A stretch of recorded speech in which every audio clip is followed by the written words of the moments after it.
What is going on, everybody? You're listening to another episode of Just Act Casual with your host, Casual Reviewer. And this podcast is sponsored by Streann Studio. If you want to create a podcast, you do it with Streann Studio. It's an easy, simple platform to use and create your podcast. All you have to do is create an account. You go live on multiple platforms. We're talking Twitch, Facebook, YouTube, and they have three options, all below $30 a month. And you can create a video just like this.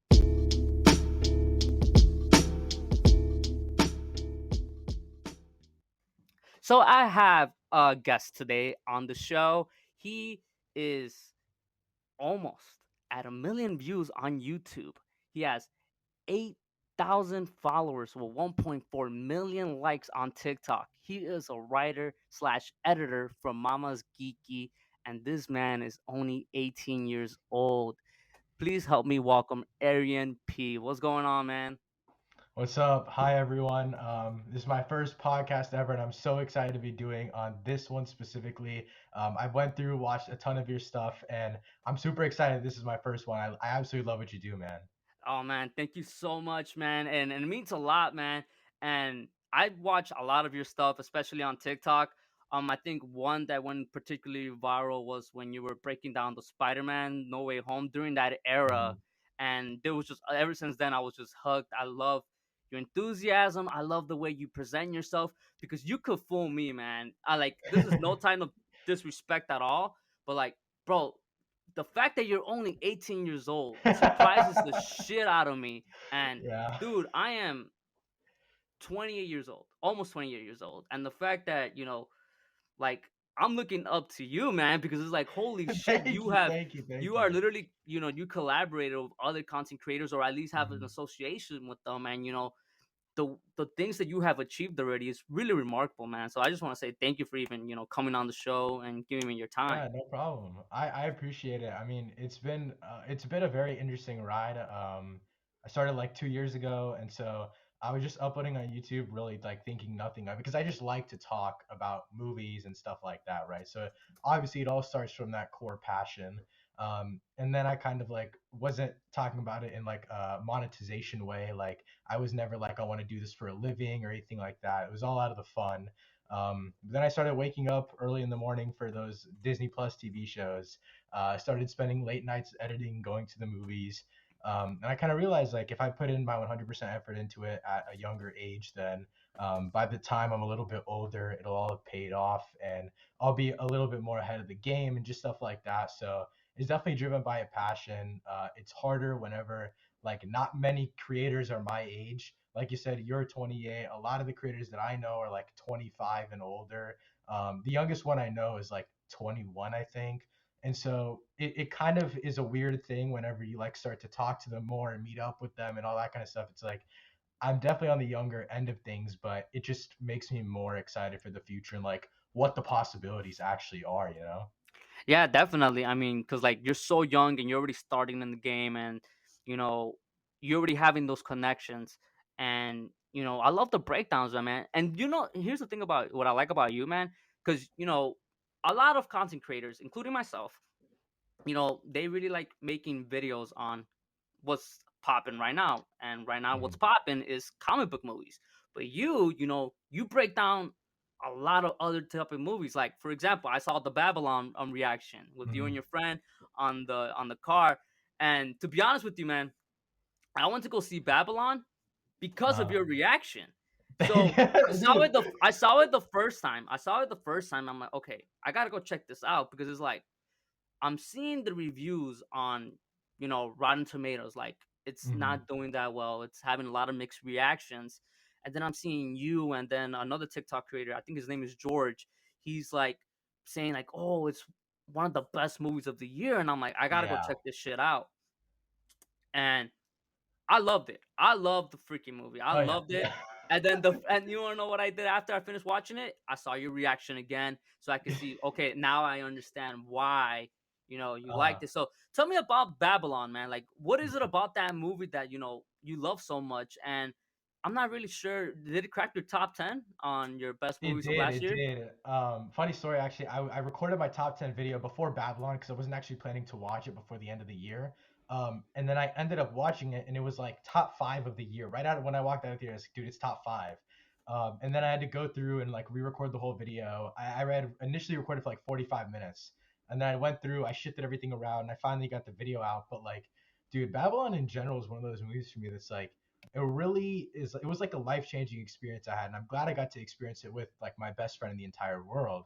And I think the main thing I got from the movie was I personally have this fear of I'm doing so much in my life, but like at the end of the day, we're all going to be forgotten to a certain extent, right? Obviously, our family, our friends and their family, they'll all remember us, but like the whole world, it's just no possible way. But what Manny Torres' character goes through in that movie is the fact that he wants to be remembered and he'll do anything to put his mark on the world. And obviously, different characters have different outcomes in that movie. Like Lenny has a different outcome than the other characters, and so it's obviously a matter of perspective and where your paths go in life. But I just like that the movie was such a good combination of like the fears that I have in this world and how it like encapsulated it so well, but also it's just a movie about movies. Like, how can I not love that as a person that just adores film, you know? Definitely, because like that's something that I think I kind of like related to it because it's like Manny's character, what he wanted was have an impact, especially in Exactly. film. And I think that's what like that a lot of people shitted on the ending of Babylon. I Mm-hmm. loved it, especially that whole Absolutely, yeah, little I loved dude, the whole little amazing. montage. I was like, holy shit, and him just coming to tears. It brought a tear to my fucking eye. I was like, dude, Yeah. I was like, this is beautiful. And I feel like that's something that we all want to do as content creators, right? Oh, I mean, 100%. like you may, it's kind of a competition out there. A lot of people might not agree. There's a little bit Yeah. of a competition out there because like we've seen a lot of content creators who want the trailer, like a certain trailer to drop at a certain time. There's people, on the other side of the world who are literally not sleeping because they want to see a certain trailer. But what's the reason of Mhm. that? Because they want to put content right then and there. Exactly. Exactly. And what I'm trying to get to is, you know, it's kind of confusing this day and age because like are they only doing it for the views or are they doing it because they actually care about putting content for the viewers and leaving Mhm. an impact on those viewers on their videos. So it's like what kind of route are you in? Like are you like is it like a mixture of both? Like are you in the hustle? Like you of course everybody Yeah. wants to do it for the views, but it's like maybe that's the reason why you related to Babylon so much because you want your own content to leave an Uh, impact to the viewers. Like is that the route that you're in? I think for me, I started off very much just like I want to get my opinion out there because like other than like my one like best friend in the entire world, I really didn't talk to about movies to anyone else. And so I was like, I'll start putting out content on the internet and I'll talk about whatever. And just the main thing for me, like the main reason I started, if you go like way back on my channel, you'll see like I was making gaming videos, Cyberpunk, Red Dead Redemption. I even had a few like basketball videos out there because I really enjoy playing basketball. And so it was a mix of a bunch of different things, and then I finally found my niche where it's like I already talk about movies, so I might as well just like create a place where I can create a community around that. So now I've grown it to just under like 2,000 people on YouTube, and YouTube's definitely like the main place where I like put in 100% of my effort. And I think to an extent I'm also like kind of overdoing it on my own end because like for example like if a trailer drops and since I'm still in high school like I'll sometimes have to convince my parents, hey, can I come home for like an hour in the middle of the school day to try and record this trailer reaction because that's when it'll get the most views. But the reason I want the most views isn't because I want to make money because I'm not even monetized on YouTube yet. I haven't hit the watch hour mark. And so, because I grew a lot from shorts over summer, and then all of my content mixed up, and it was a really weird ordeal.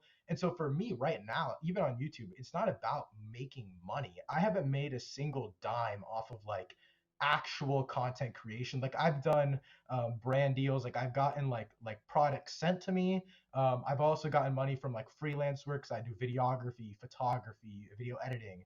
But YouTube and content creation is where I can put like my opinion out there. So it's like, yeah, I want to get that trailer out and I want to get 1,000 views on it because I want 1,000 people to see what I'm saying and I want those 1,000 people to comment on the video and give me their thoughts. So it's a weird mix, and also I feel like people automatically think like, oh, you make YouTube videos, you just want to get views, you just want to get money. And a lot of people are like that. And it really sucks because like they obviously like taint other creators in the way that people look at them.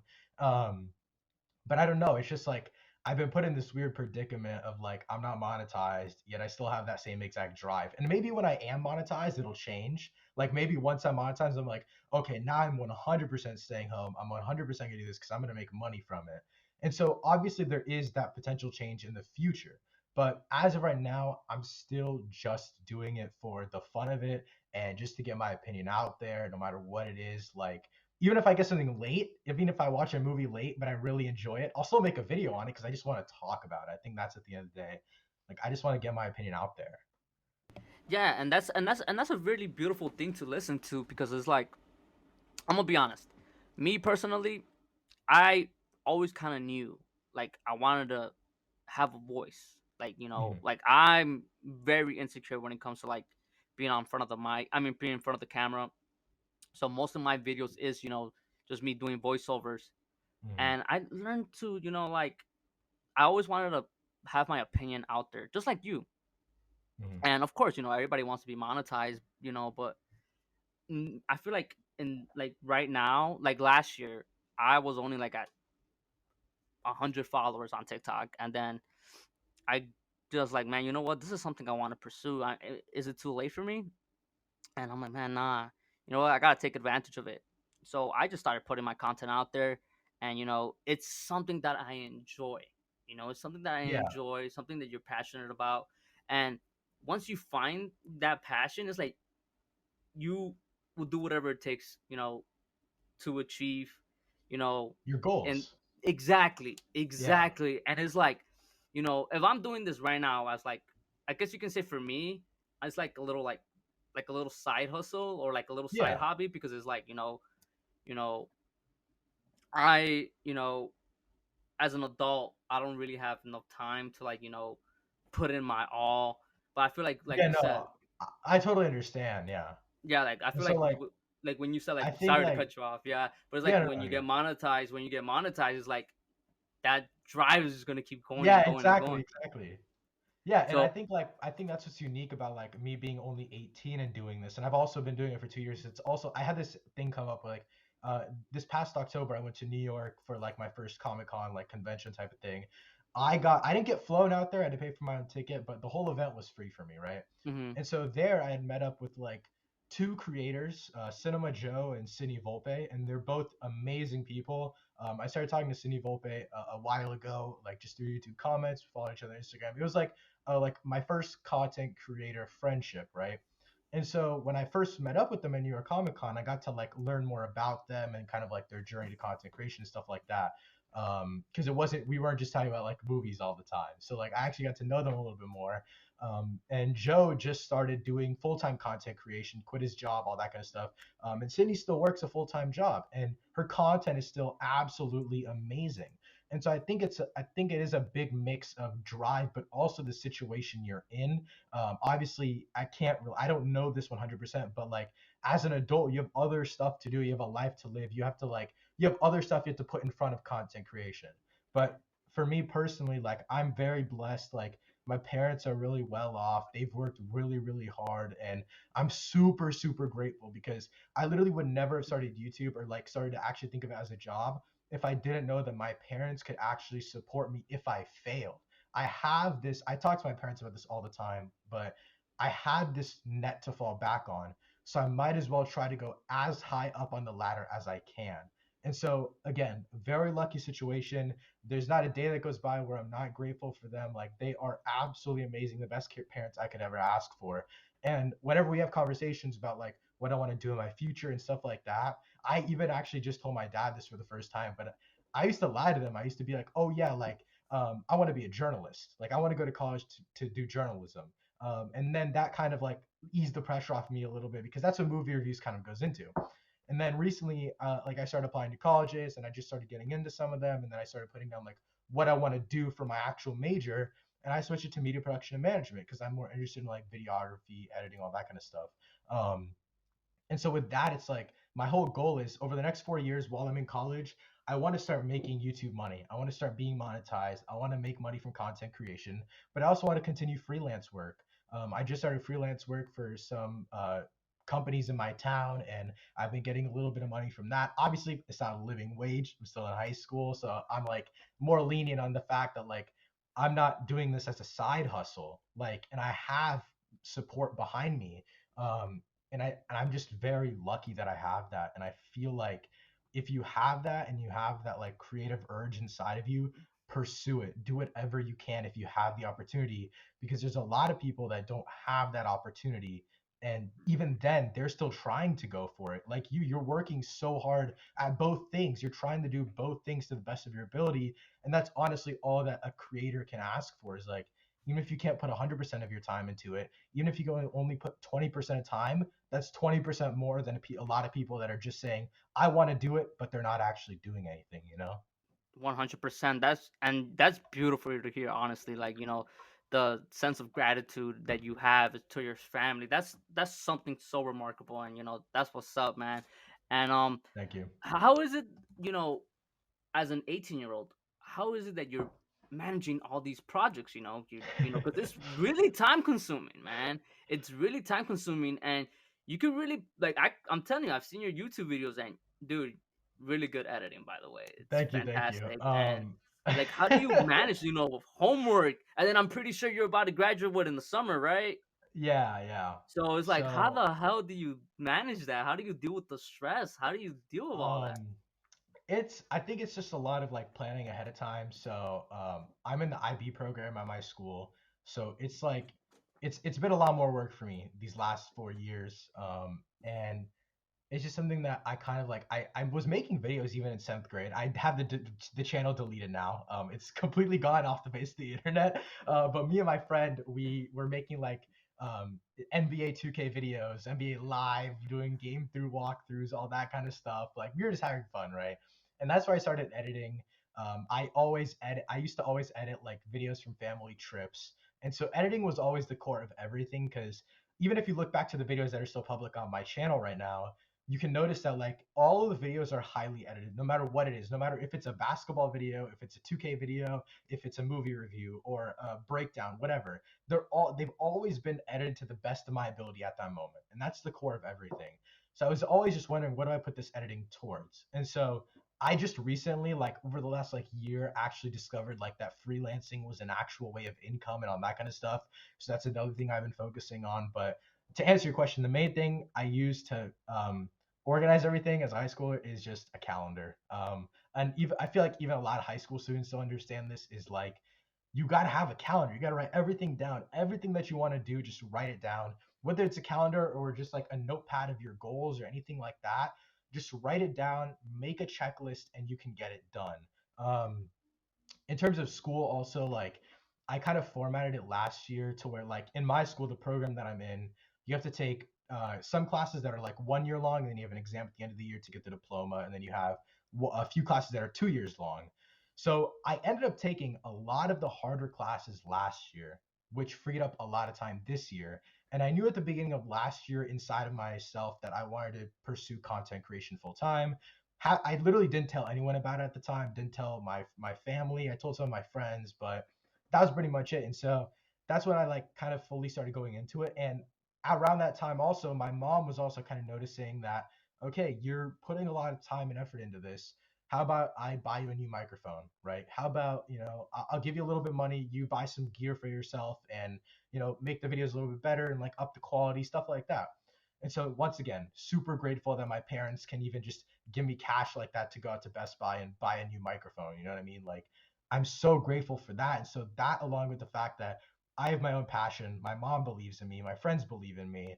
It's like, what is there left? All I have to do is press the record button. It's not that difficult for me, at least. And you can even see on like my older videos, I'm very awkward in front of the camera, and it's mainly because I'm just like nervous. Like, okay, am I looking at the camera right now, or am I looking like a little bit below the camera? Like, what's like, I have all these internal thoughts going on. And I just realized, at least like this year, I've just been like, turn on the camera and start talking. I'll worry about it in post. I'll edit down whatever needs to be edited out because I just like talking. That's literally all like that I like to do is like, I'll talk, talk, talk. You could give me one topic and we could talk for hours, have a discussion back and forth. I really don't care what it is. It's just my passion. And so like being able to be on my calendar, like if you look at my calendar right now, I have all of the big releases from January to like March written down, Yeah, I and think you I have like have some movie schedules, right? Like you have like certain exactly. movies, like yeah, like I think it's like Transformers. I think no, not Yep. Transformers. Yeah, Transformers, and then Transformers, John Wick, Creed, all these movies, and it's like I know that I need to watch all of these movies before the movies come out because I haven't seen any of the Transformers movies. I haven't seen any of the Indiana Jones movies. I haven't seen any of the Creed movies, Rocky movies. So I'm watching all of them for the first time. And so, and like I said, like I wasn't like old enough to watch them when they started coming out because I was so I was so little. And so like I'm finally getting to all of them. But then I'm also watching like two new releases every week, dropping a video on those, and then obviously school, after school activities, part of organizations, and then I'm doing some freelance work on the side that I'm getting into right now. So like it all comes down to just planning. You have to have your calendar, you have to have your notepad, you have to have your goals. And I think goals are the biggest thing. Like, I mean, I was gonna ask you about this. For like in terms like we're just getting into the new year. I don't really share my resolutions like that, but I'll go ahead and share a few about like content creation here. But I was gonna ask you like, do you have any big goals that you wanted to achieve this year that are kind of like you're kind of setting them in stone? Like this is what I'm going for, no matter how high the bar is. Like I'm gonna go for it. You know? yeah, yeah. I wrote them down. When it comes to just certain content creation, I eventually want to hit 10K on TikTok. Like I Mm-hmm. want to, but in order to do that, I need to be consistent. It's all about Mm-hmm. consistency with me. So at least like you know with me, I'm trying to at least put something out there. At least, even if it's just one video, if it's just one Mm-hmm. short, one TikTok video, I want to at least put at least one content. It's just being consistent. That's my Yeah. resolution. And then, of course, making more connections. Because last year, Yeah. I actually got out of my comfort zone, and I reached out to certain other TikTokers, like various not everybody who talks about movies, but like various content creator, like for example, like McGruber, like he talks Mm-hmm. about wrestling, or if we're gonna go into the film aspect, the Geeky Cast. Have you seen this content? Yeah. On Yeah. Yeah. Yeah, like he breaks it down, and then just recently, I just got a follow from Blu-ray Angel. Like I'm Mm-hmm. do you know who he is? I Yeah. mean, this dude, I've like talked to him. I've talked to him a few times. He's an amazing guy, dude. He's so cool. Like I love what he does. Like his message, not only his message, but also just like the content that he puts out. He's such a great guy. yeah, oh my god, honestly, because it's I was like he the way is like the way he conducts himself, and like the way this dude is really talented. Like Yeah. he freaking his voices that he does, and then he was an actor, dude. Like this dude was in a movie. Like I didn't fucking know that. So I'm like, holy Yeah. shit! And I saw the movie, and it's good. I was like, "Oh, it's Mhm. good. I was like, yo, and he was only 13 and 14, I think. I was like, bro. So I think that's my resolution is to put myself more out there and get out Yeah. of my comfort zone more, and take advantage of you know these platforms. A lot of people believe that it's a little bit too late to put content out there, like, oh, we missed the TikTok wave, oh, it's too late to get verified. For me, I don't give a shit. I'm just trying to Yeah. build a community, make a lot of friendship, and we'll see where it goes from there. And if I end up making this a career in the future, so be it. If it doesn't, fuck it, I'm just gonna enjoy the long Yeah. run. I mean, I think it's like at least you tried. I think it's like you might as well put yourself out there for the time being when it's actually still a possibility. Like when the time runs out, you're just gonna be like, I wish I did it, and you never know what the outcome could be. 100%. And we're gonna switch gears a little bit. We're gonna start Hmm. talking about movies and shows. But before I do that, I gotta tell you guys a quick moment about Stream Studio. Stream Studio is the platform that I'm currently using right now. It's so easy to use. If you want to have guests on the show, all you have to do is just click one button, and it creates a code for you, and you can send it to multiple guests. You can have up to 5 people all at once. You can have go on multiple platforms: Twitch, Facebook, LinkedIn, and YouTube, and even the Stream Studio website. Is so easy, so simple. Sign up today to Stream Studio. So, switching gears now, I can't help but notice the amount of merchandise that you have in the back. And Yeah. one of my favorite movies of last year, which was my number one, The Batman. Yep. Bro, And talking about the Batman, there's a lot of news that is coming out about the possibility of an expansion of this universe. Now, Hmm. my question that I have for you is, if there is a possibility of this universe expanding, because it's still, in talks, um, Matt, Matt Reeves is still talking to, excuse me, Peter Safran and James Gunn. They're gonna have a meeting event, in a couple weeks about the possibility of this expansion. Let's just say it does happen. What is it that you want to see in this universe? I just want to know. I'm actually literally right before we got on this call. I just started editing my video talking about this stuff, and so I've thought about this. Right. I actually all I want to see from them is just make sure that you keep like the quality consistent between all of the Batverse projects, right?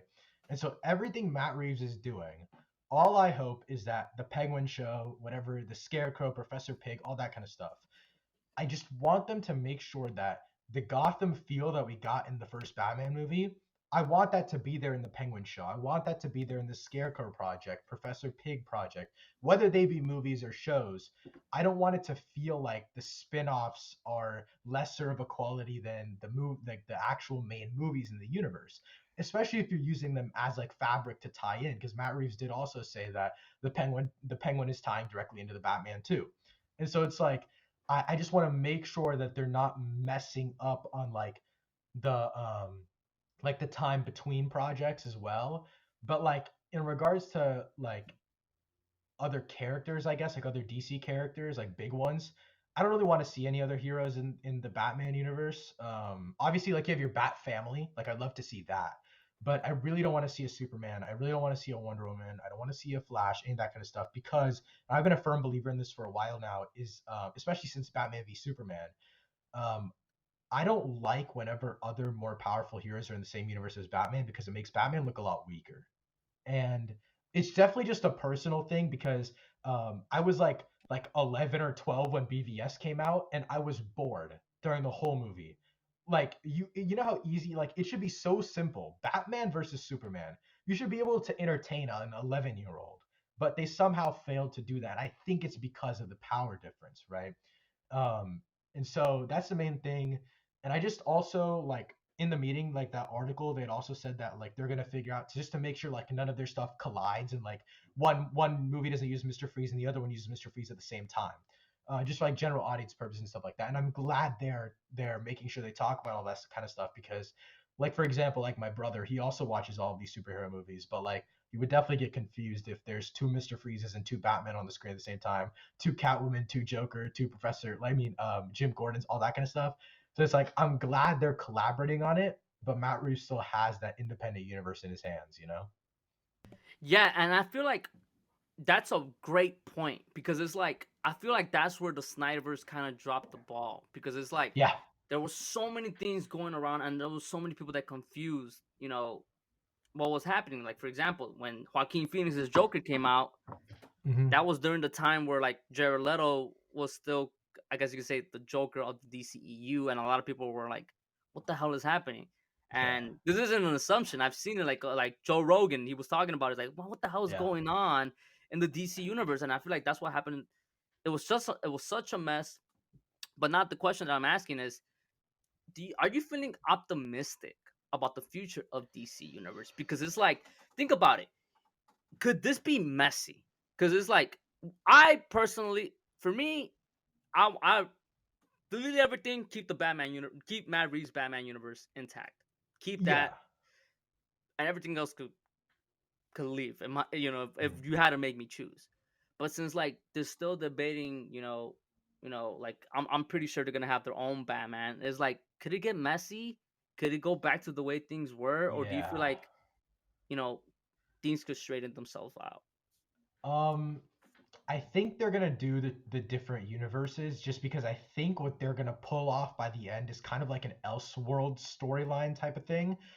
Because I think they're gonna keep Joker 2 in its own universe, the Batman franchise in its own universe, and I just think it's gonna be a matter of doing as much as you can at once to give as much creative freedom as possible.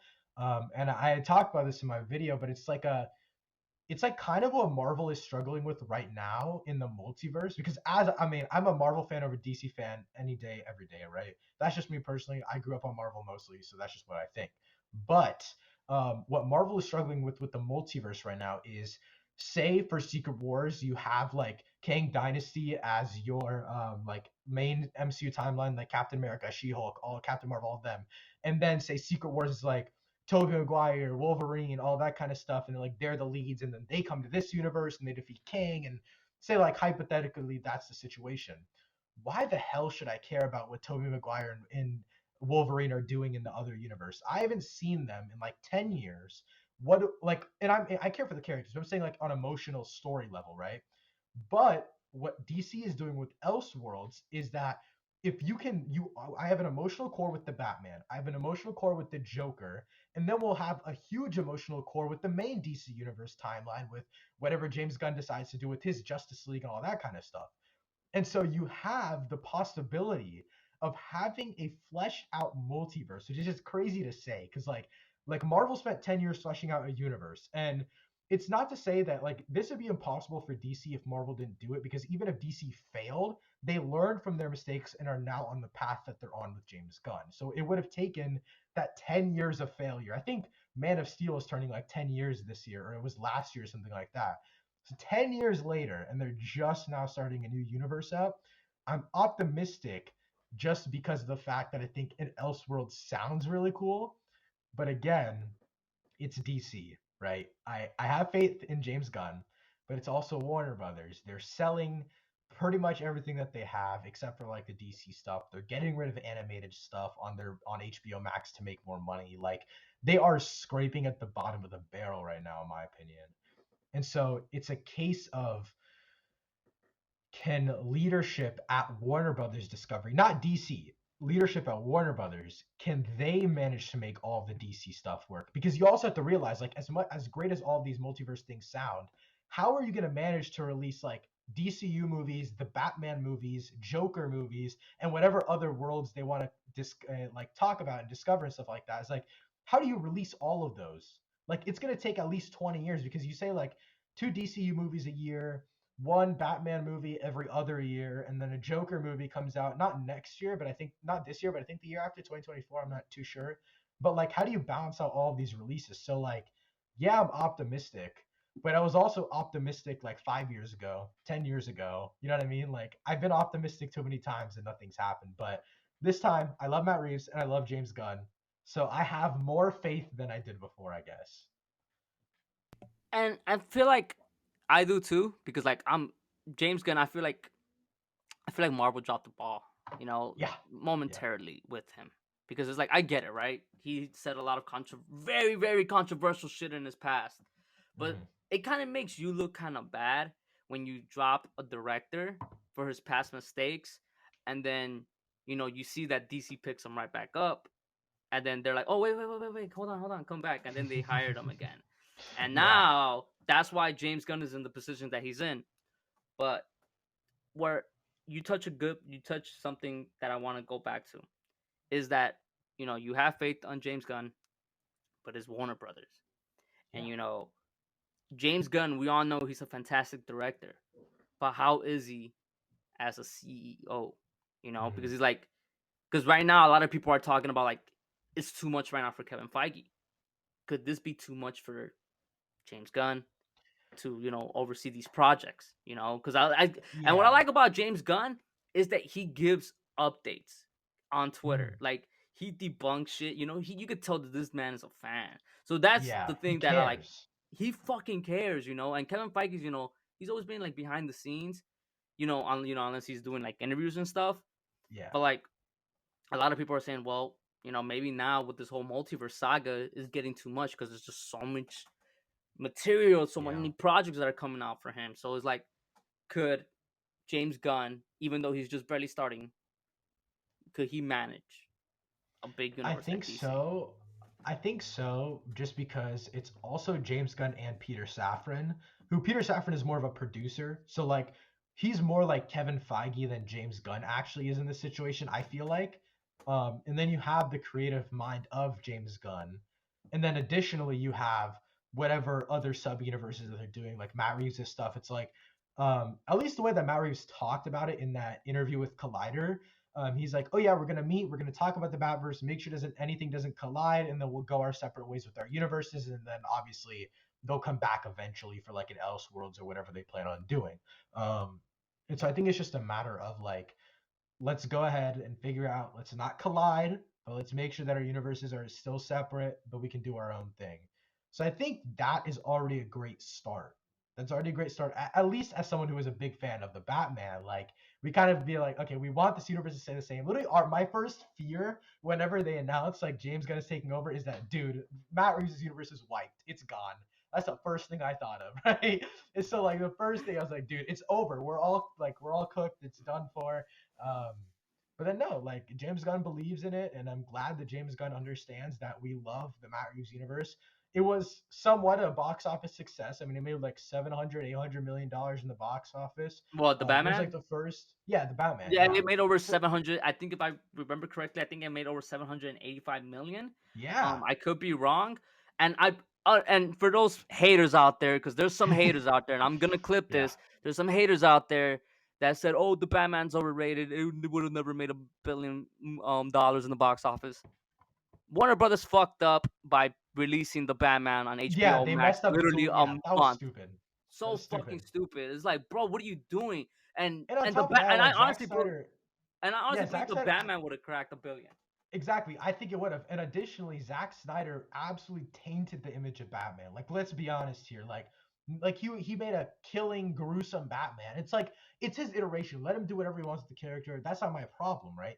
But my problem with that is the fact that like, okay, you're making Batman seem like a killer. Like he doesn't have that general appeal anymore.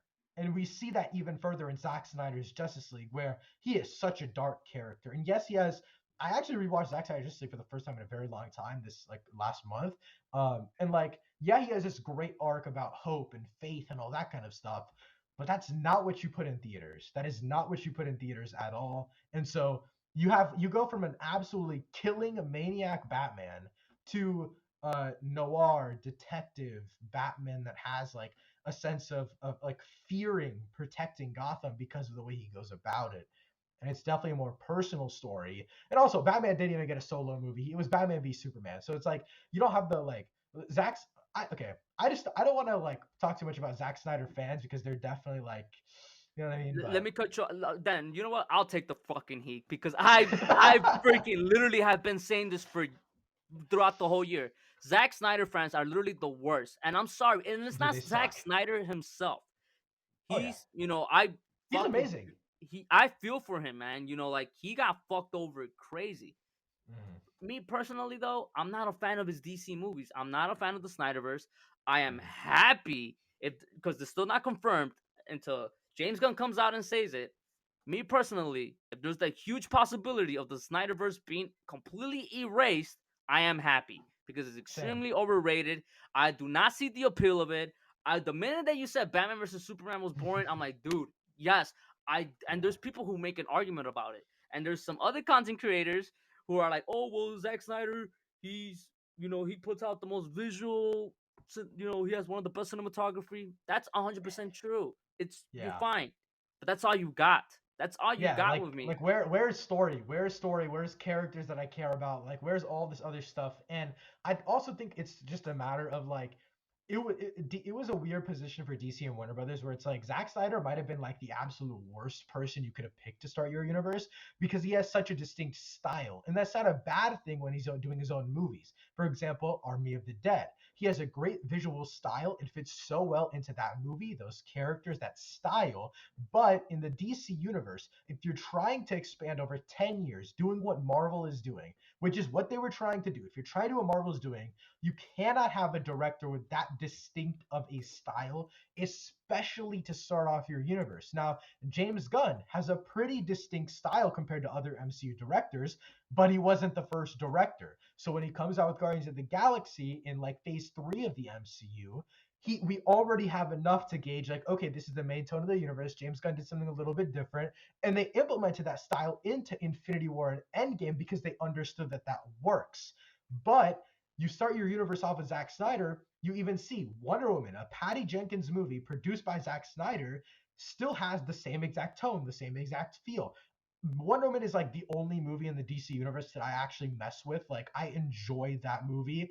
I think the Batman v Superman extended edition, I watched that like 3 months ago. I think that's slightly more enjoyable, but it's still like a 6.5 out of 10 for me. Like it's like nowhere near as good as You're good as being it too should nice, have bro. been. You're being too nice, man. Fucking Batman versus Superman. I don't give a fuck what version it is. I'm sorry, excuse my language. And it's just because it's like it gets pretty frustrating because the Snyder Yeah. fans are so toxic and they put out that energy and I'm like, I'm not trying to be that type of content creator that just curses and everything, but it's just frustrating because I've gotten Yeah. heat. I've gotten heat on TikTok where they're like, "Oh, you're ridiculous," yada yada yada. No, this I don't care what version it is. Batman versus Superman, no matter what edition it is, it's just not it. It's just not it. Yeah, no. And I think it's also just a matter of like I was supposed to grow up on that DC universe, like Zack Snyder's DC universe, and it just didn't click for me. But also like a thing I like to compare it to is like the Amazing Spider-Man movies, I was just which about to is say that. like I enjoy those movies, and like they have a bit of nostalgia for me.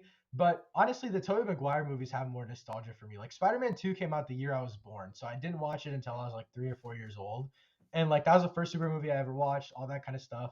And so like it was just an amazing like intro to superhero movies, amazing intro to film for me. Um, but I have more nostalgia for those movies than I even do Amazing Spider-Man because Amazing Spider-Man movies aren't that great. Like Amazing Spider-Man 1, it's an enjoyable movie. I have fun with it. I like Andrew Garfield, I like Emma Stone, and I like all these other elements in the movie. But I really just can't seem to click on the fact that like it didn't feel like that character to me when I was little, at least. You know what I mean? Like I I 100% don't agree. know. It No, no, no. I 100% agree. 100%. It's just you didn't get that type of feeling like it's it's good, but it's like it has potential. Like this is the way Mhm. I observed it. The way I unpopular opinion, I prefer Amazing Spider-Man 2 over Amazing Spider-Man 1. Yeah, Okay. I'm not a fan of the I can't remember his name, the actor who did the lizard. Oh, I I don't know his name either, but I know who you're talking about. I know who you're talking about. and it's like I don't know, it just felt kind of like lackluster to me. Like Amazing Spider-Man 1, I felt like it was literally a copy and paste of Tobey Maguire's Spider-Man and just like pretty much took out Like everything that was yeah. magical about it and Uh-huh. just like dumb it down. Like it's literally if you guys go back and watch the first Spider-Man and Amazing Spider-Man, and I get it, it's like it's an origin story. You could clearly tell that they try to copy that one. You could Yeah. clearly tell, like the dialogue, it's very very similar, and I don't know. But the point that I'm trying to make is that I didn't get that type of feel with Andrew Garfield being Spider Man because I feel like he never really got it on chance either because oh he's replacing Toby. Toby Maguire is like Yeah. the main OG, and I feel like over time I learned to appreciate him more as a Spider Man. So that's why when he was that's the rumors of him coming back in Spider Man No Way Home, I got kind of excited. Yeah. But I feel like over 10 years now with going back to the Snyderverse and Batman vs Superman and Man of Steel, I still feel the same. I still feel like they're boring movies, and I still feel like 100% agree. Yeah, like I definitely was like really excited for Andrew Garfield to come back. I also think I'm just a big fan of Andrew Garfield in general. And I'm more of so like I'm a bigger fan of Tobey Maguire's Spider-Man, but I'm a bigger fan of Andrew Garfield as an actor, like I was just outside of about to say that. Spider-Man, right? And so like I'm inherently more excited for Andrew Garfield's Spider-Man to return based on the character like development because I'm like we ended on Spider-Man 2 with or Amazing Spider-Man 2 with somewhere like we can really dive deep into this character. But I'm not a big fan of Amazing Spider-Man 2. I rewatched it before No Way Home. I think it's a very all right, very mediocre movie. That's just and I also think it was a weird spot for me as well cuz it was in that mix of like I was really on that like MCU high at the time when I was little and like the Amazing Spider-Man, like that universe just didn't really click for me. Like I really just wasn't a fan of what they were doing there, right? And that's little me. Like I've grown up, I understand like the more the themes. I actually understand like what they're trying to convey with this character. And if anything, I can relate to these characters more now that I'm older.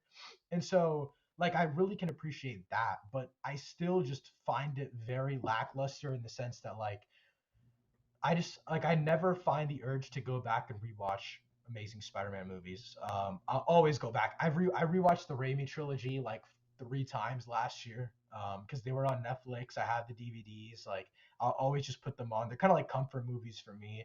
But it's like also like the Zack Snyder movies. Like, dude, I will never turn it on unless I'm fiending for like some absolutely insane like gritty action. Like I turned on Zack Snyder Justice League because I was like, I need to rewatch it and kind of like come back to it because I'd only seen it once. But I'm like, when the hell am I gonna find time to rewatch this? It's 4 hours long, right? And so I'm like, I was on Christmas break. So it's like, okay, I'm gonna sit down. I'm gonna do this. I'm gonna get it over with because when school starts, who knows? Like, I'm not gonna have time to do this.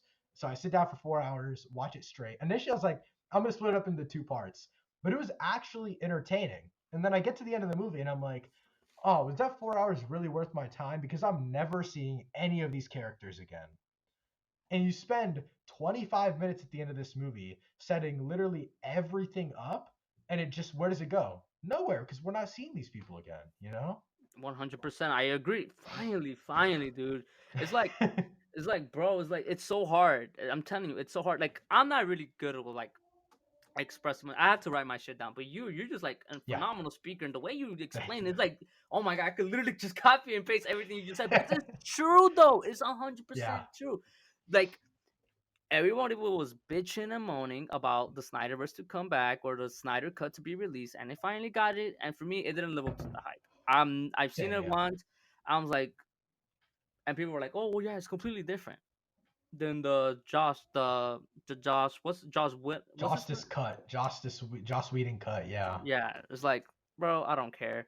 Like, Like the honest, first hour is the same exact movie. Like let's be honest, and then he just expands upon it a little bit more with like slow motion and the Flash like pushing hot dogs. Like I'm sorry, like we don't get anything new from this movie. I will say like the one thing I enjoyed more about Zack Snyder Justice League that like I actually appreciate a lot more is Batman's arc.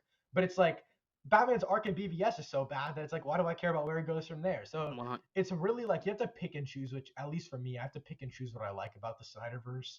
um, and I actually don't talk about the Snyderverse a lot anymore, or just like DC. Like I strictly talk about the Batman, and then I'll talk about the Blue Beetle a little bit because I'm anticipating that movie a lot more than I feel like a lot of other people are. And so like I'm anticipating a lot of these smaller things, but I in terms of content creation, I try to stay away from very controversial things, I guess, because like I just want to get my opinion out there and just like kind of run away and hide in my hole a little bit longer. So it's like, Mm-hmm. especially with so like Star Wars, like I did a tier list video and I have an absolutely insane Star Wars ranking compared to other people. Like I actually love the first two movies and the sequels, and I don't think Revenge of the Sith, like I don't think it's like top 3 Star Wars projects. Like like I have some hot takes, and the thing is, I just watched all the Star Wars movies for the first time last year, and I literally binged through all of them before Obi-Wan Kenobi came How did out. you watch it? How did you watch it? And I what I watched it mean in by that, like release order. release order. Okay. Yeah, because I kind like that's what I always do. Is that's what I'm doing for like, um, well, I guess a bunch of other franchises get released in whatever chronological time order they're in. But like, and like using that and telling people like I just watched them all for the first time. Here's what I think. That automatically invalidates my opinion to so many people because everyone's like, you just watched it. You're not a true fan. You don't understand Star Wars, right?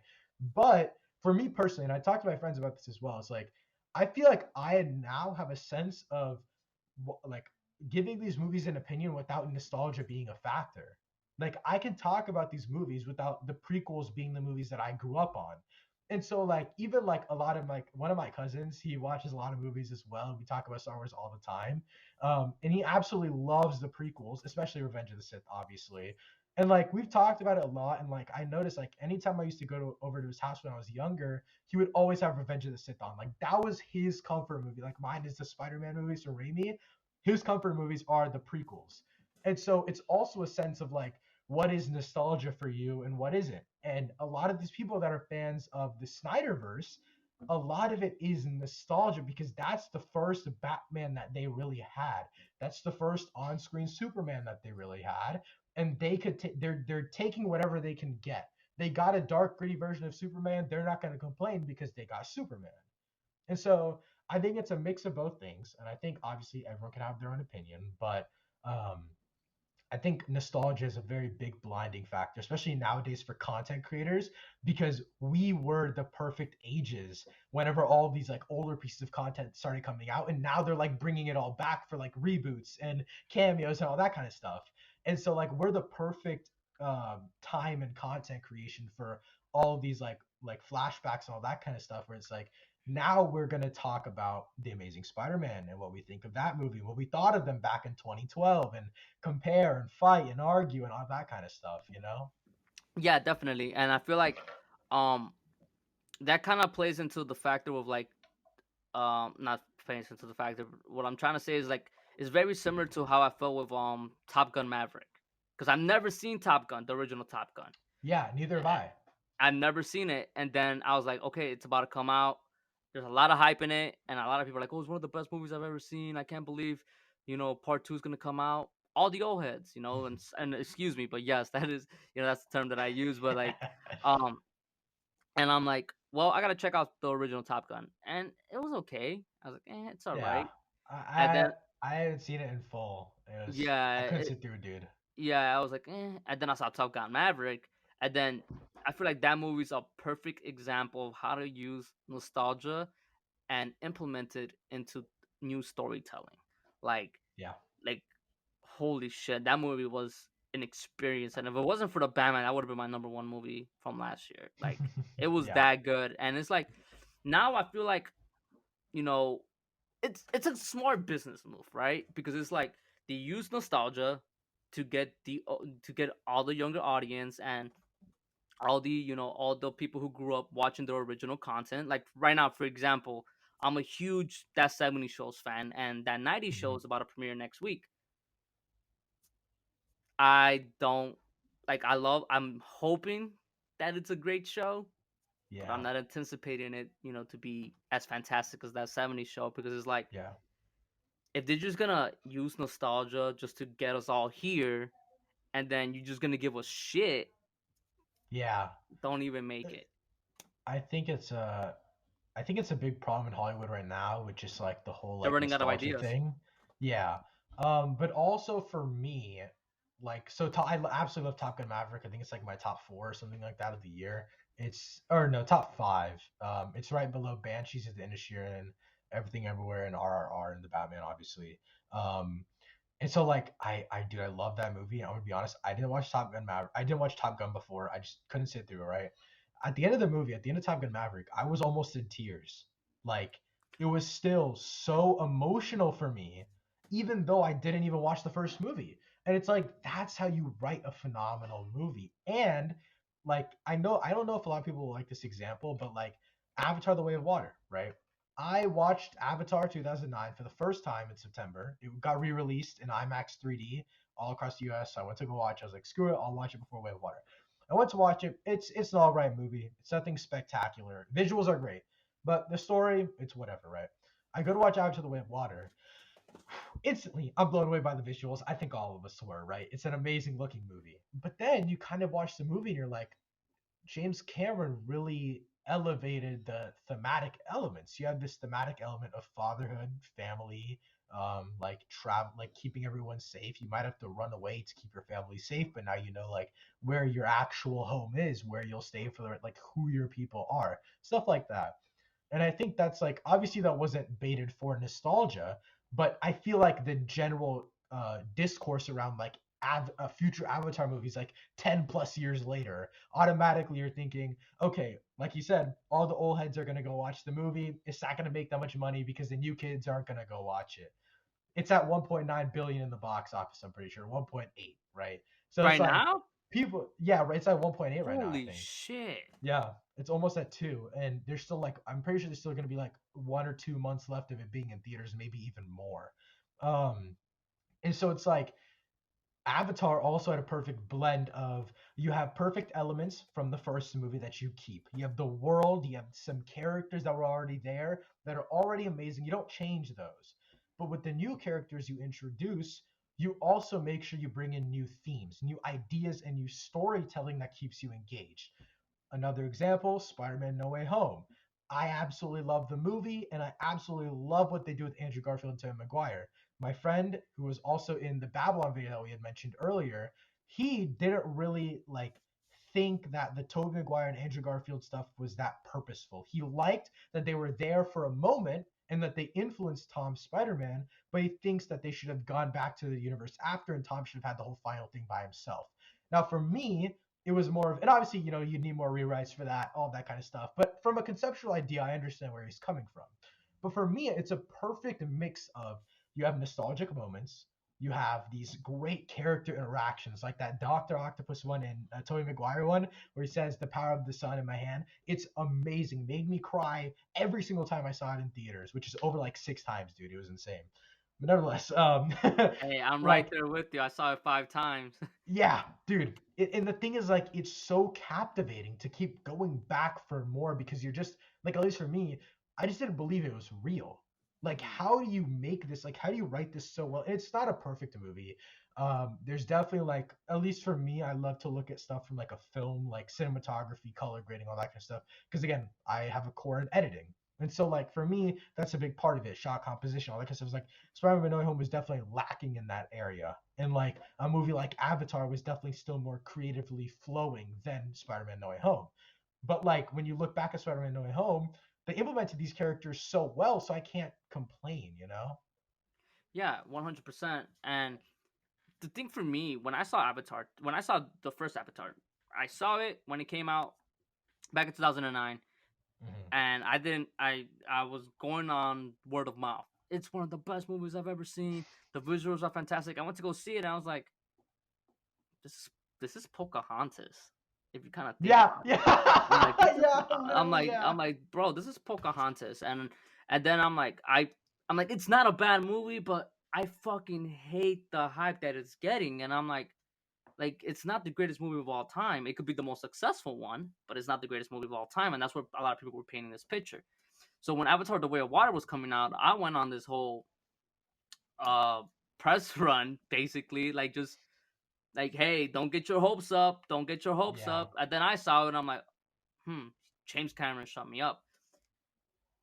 Avatar: The Way of Water has way better storytelling than the original Avatar. 100%, yeah. I am actually excited to see where he's taking this universe from. Going Yep. where is he going with it? And I feel like I was more attached to the new characters that they introduced than like Jake Sully. Like Yeah. I didn't really care about him as much, or like like oh, I forgot her name, but The wife, Natiri? yeah, the wife, yeah, the Yeah. wife. I didn't. I'm like I didn't feel that sense of excitement when I Dude, saw them. But the new yeah. characters, like his sons, I was like, woo, yo, They're hold so up. cool and they're so interesting, and like there's everything's actually exciting.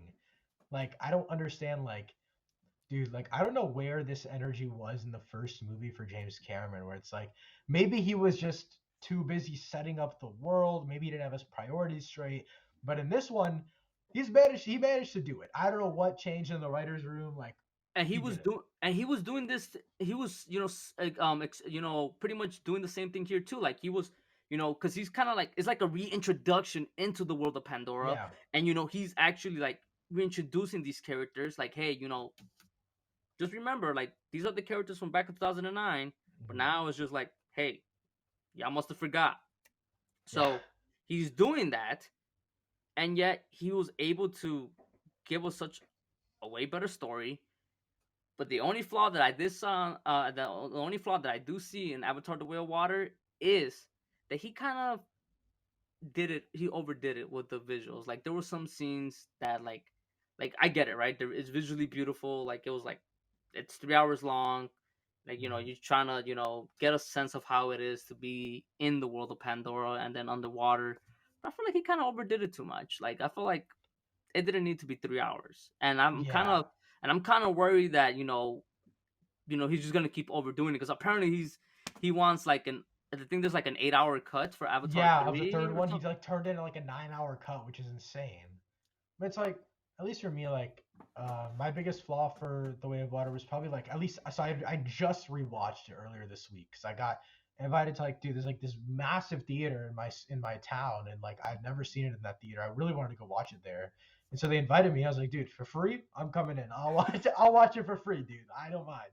And so the one thing I noticed was like, and I had this complaint before, but I didn't really like, I wasn't really 100% sure about it until this watch. And I want to preface this by saying I think Natiri is a great character. I think she's super badass. I absolutely love what they do with her relationship to Jake Sully. Like, she is a powerful person. But in this movie, like, she definitely had a lot less screen time than all the other characters. And a lot of times that she was in the movie, she was just screaming.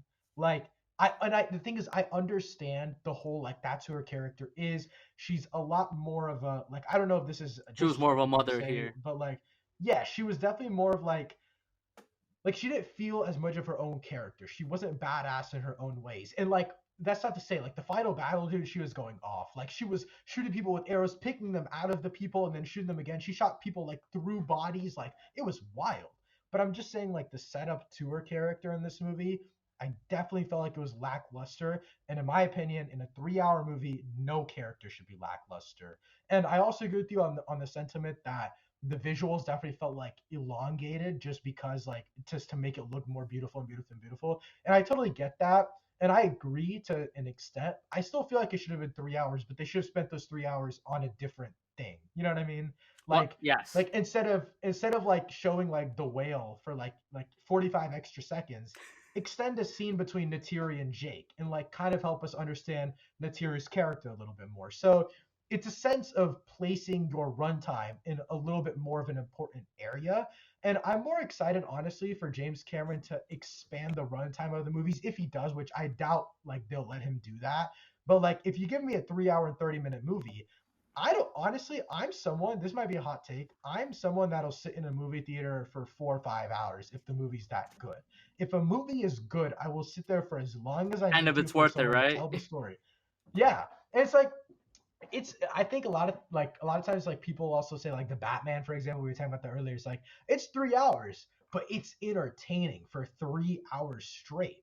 It doesn't And even for feel me, like it. that, yeah, and it doesn't feel like that. And so like, if James Cameron wants to make a 4 hour movie, by all means, go for it. Give me beautiful visuals, but don't spend the extra hour on visuals. Spend an extra 45 minutes on characters and then an extra 15 minutes on visuals. You know what I mean? Like, get a better balance is kind of what I mean for the future movies. Yes, 100%. And I was like, my God, this man's insane.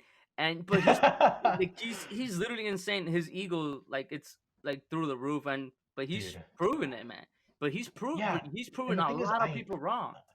I can't even be mad at the guy. Like, I can't, like, that's the thing is like, he hates on superhero movies, and I'm like, for me personally, it's like superhero movies and then like other films. Like, for me, because that's just what I like. That's how I grew up watching movies. Is like, you know what I mean? So like, he hates on superhero movies all the time. I'm like, dude, this guy is stupid. I'm all over Twitter. I'm like, dude, James Cameron needs to tone his ego down. I watched Way of Water. I'm like, I'm sorry for everything I said. He's that guy. Like, he is the guy when it comes to making cinema. Like, when you go to the film, when you go to the movie theater, It's an you're experience. watching what a James Cameron movie is, and you're like, dude, this is what film is. And it's like, talk all the shit you want, dude. I don't care anymore. Like, as long as you're making amazing movies, go for it. Has he won for best director in the Academy Awards? Has he won? Probably for something, because like, I mean, he's had like the Titanic, Aliens, Avatar, so probably, but I I'm will not I will 100% probably I sure. will probably say that he probably won for Titanic. That's more of a Yeah. safe bet. Let me see. He's won for best. Oh no, yeah, he's won best director of 2010 for Avatar. Oh, Hmm. Avatar. Dang. Yeah, That's crazy. holy shit. Damn, that's crazy. Yeah. I mean, That's yeah, but wild. I haven't seen any of his other movies actually. I was gonna watch them all True Lies before is Avatar: The Way of fantastic. Water. True Lies Yeah, is there's so fantastic. many, dude. I mean, and the thing is, like, all of his movies, like, anytime I read a review on it, it's just a banger. It's banger after banger after banger. Like, the guy just doesn't miss. I'm watching Titanic for the first time. I think like February 10th. It's re-releasing in theaters on Valentine's Day. So I think I'm gonna go check it out then. But Yeah, I mean it's kind of more of a love story. Like I get it. Like yeah, it's not for me. Is I Mhm. mean it's good, but it's not for me. I'm more of like I don't know, like give me like a good story, give me like a good action sequence, and I'm all Yeah, for it. yeah, yeah. So there's so like I get why people love the Titanic. A lot of people, it's an emotional story. But hey, if James Cameron could he's literally conquering everything. He conquered a rom com, not a rom com. What am I saying? A romantic movie, which is Yeah. in the Titanic, and then he goes and gives you some sci-fi shit with the Terminator 2 and the Terminator, and then he goes and gives you a badass action movie with Avatar. I mean, he's could arguably go down as the greatest of all time. Oh yeah, 100%. I think it's between him and Spielberg, obviously, but like I also haven't seen like a bunch of Spielberg's movies. Like I've seen my fair share of Spielberg movies, but I haven't seen like all of them. Like, but from what I've heard, he's top tier. He, yeah, I'm same. I haven't really seen much. But hey, thank first of all, I just want to thank you once again for even coming on here and Oh still yeah, yeah. we're still giving me more time.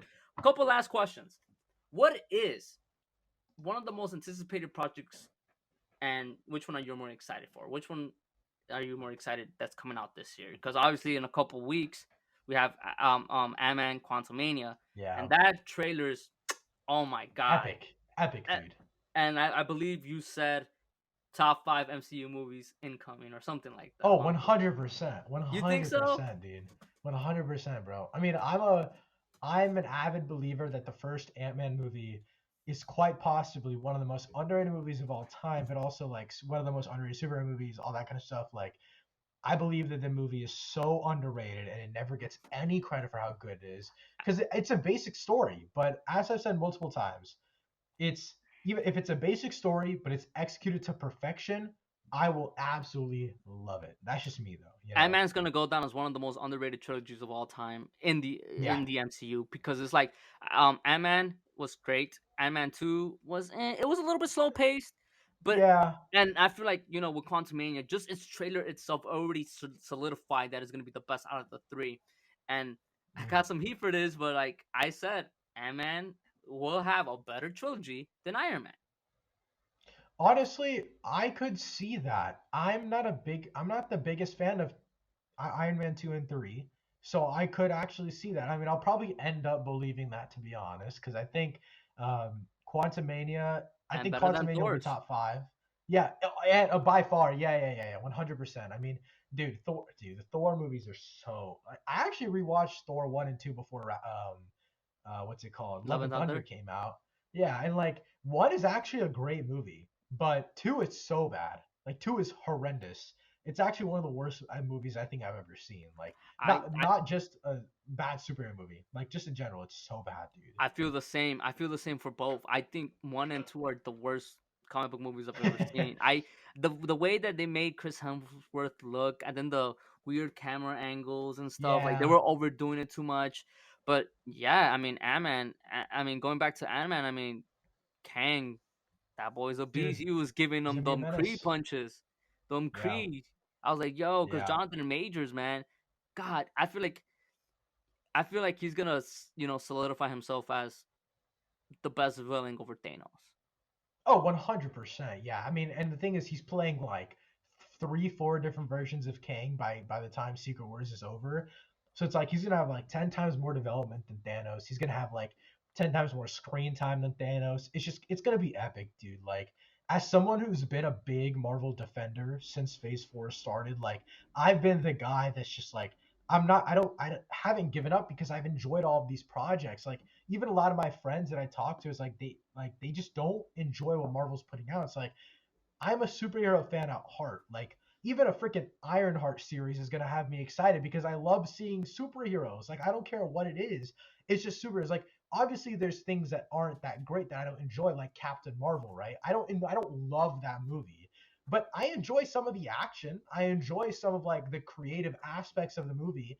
And so also for me it's a thing of like when I judge movies, I judge the good first. I always talk about the good first, no matter what, unless it's like one bad thing and then the rest of the stuff is good to say. So I'm like, let me get the bad thing out of the way, and then I can just rant about what's amazing about this movie. And so like I'm always on the optimistic side first, I guess you could say. And so like, dude, the MCU is like I love what they're doing, dude, and like that's why Quantumania is like I would say my third most anticipated for next year. It's second is Dune Part Two because I absolutely love Oh, the first one, and I actually haven't even read the books, dude, and I'm in love with the movie, and so that says enough. And then Mission Impossible: Dead Reckoning Part One. That's my number one. Fallout is probably my favorite action movie of all time. It's either that or Fury Road, Mad Max Fury Road. Um, and I love Tom Cruise. What can I say? Dude, I know he's not that great of a person, but I don't care. He makes amazing movies. I don't know him on a personal level. I know him on a movie level, and he thank you. makes bangers. He has recently. He's been on a fucking tear, and you could Oh yeah, really, yeah. Like, I get it. A lot of people criticize him, and a lot of people are like, oh, he's a piece of shit of a person. As an actor, he hasn't missed recently. yeah, Top Gun Maverick was fantastic, and yeah, man. Um, well, it was a pleasure talking to you, man. I don't want to dude. It take too was much nice more talking of to your you too. man. It was it was it was amazing, man. It, I it really had a fun time.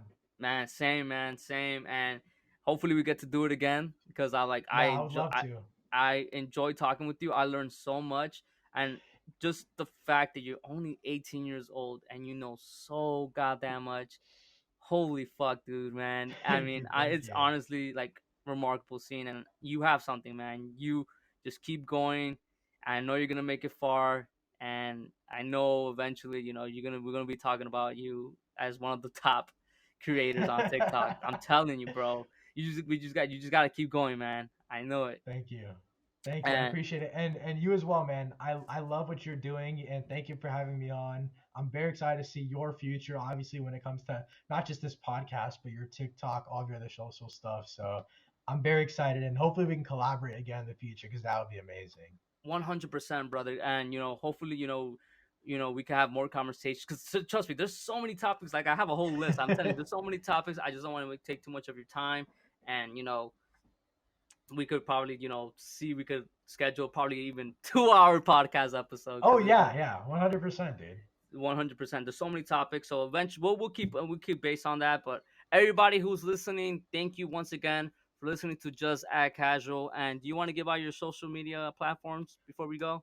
Yeah, so you can follow me on Instagram and Twitter and TikTok at Aryan P underscore 000. On YouTube, I'm just Aryan P. And yeah, just pretty much post all types of superhero content, but also movie reviews on like the latest weekly movies, breakdowns, trailer reactions, all that kind of stuff. So I'm very excited for the future, just content in general. There's so many movies coming out, so many shows coming out all the time.